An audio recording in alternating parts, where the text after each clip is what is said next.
Hello guys, and welcome back to another episode of Everyday EDC. My name is Tyler, and today we are going to review, so far to date, from what I have felt, is my favorite steel wheel knife.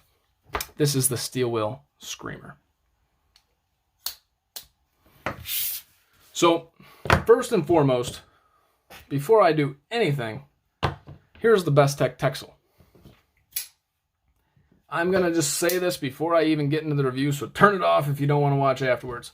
This is the best working knife for what you're getting as far as just low-key, perfect ergonomics for the price. The ergonomics are great, great working blade, and just fantastic. If you're looking for that slightly overbuilt version, which you're going to say, how are you comparing the two? Realistically, I'm comparing them because the blades are both sheep's footy, right? But the reason that I want to just throw that out there is the Bestech Texel, for around a little bit cheaper than the Screamer, is an awesome working knife.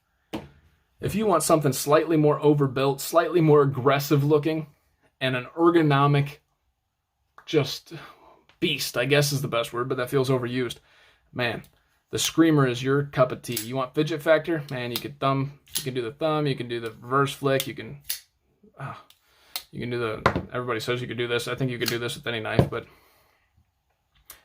yeah. So first and foremost, ergonomics, a frickin' plus. This position feels good. This position feels better. So let's check out the fit and finish. We got this red aluminum backspacer going on here. This G10, which has a decent, it's like the peel ply. Just good to go. The pocket clips just a little, nah. But it is ambidextrous, so cool. Yeah, it's ambidextrous, so yeah. Once again, the ergonomics. Good sheep's foot style blade. I believe this is D2. You gonna tell me anywhere? Or are you just gonna let me look like an idiot? I'm 90% sure this is D2. The action on this guy, guys, just phenomenal. So if you guys remember my review of the Steel Wheel Modus and the Mini Modus, I didn't know when they were made, but they felt like they were made from a prior year. They did not feel like 2020 material. When I got the Screamer in hand, this feels like 2020 material. This is just, good chamfered edges, great ergonomics.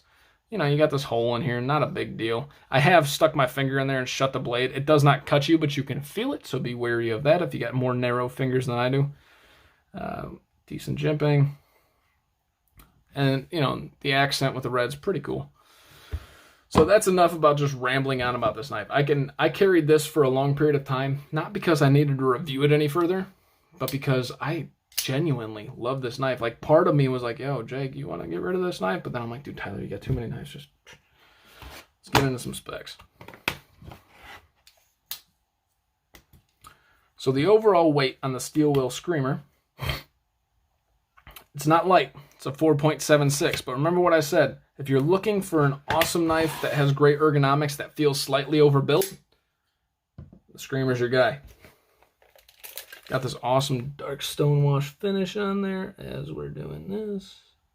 Hold on a second.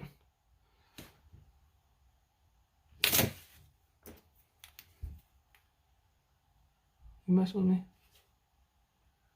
Could have sworn I just saw a freaking label on there that labeled D2. That's how much research I did.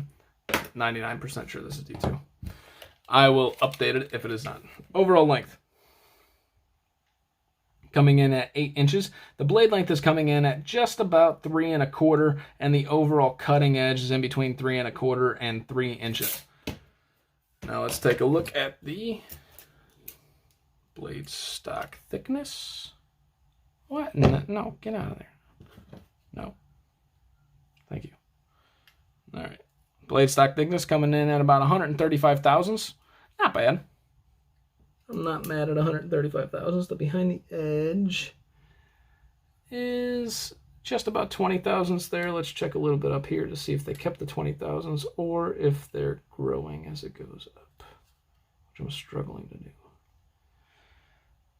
Yeah, actually, they kept the 20 thousandths behind the edge the whole way, which is really nice. So the whole way along this edge is about 20 thousandths thick. Let's check the overall width of this knife. Coming in at 0.53 inches. To put that into perspective, your average knife is about 0.5 inches. .03, you're not going to notice a difference. So it's pretty good. The overall height of this knife at its highest point is about 1.6 with the flipper tab, still about 1.65. I never really count the flipper tab because who does? But to put that into perspective, that is just as tall as the PM2. Now, to give you some size comparisons. And I haven't said this in my past, 4 reviews, but this is running on ball bearings, FYI. Part of the reason why it does feel more 2020 than 2019, because the Motuses were not running on ball bearings. So as you can see, the Rat Model 1 is coming in at slightly longer. I don't know if it shows up on the camera as such, but it is slightly longer than the Steel Wheel Screamer. And the Rat Model 2 is coming in at a little bit shorter than the Steel Wheel Screamer. It's right in the middle. She's a screamer. So here's the PM2 and the PM3. As you can see,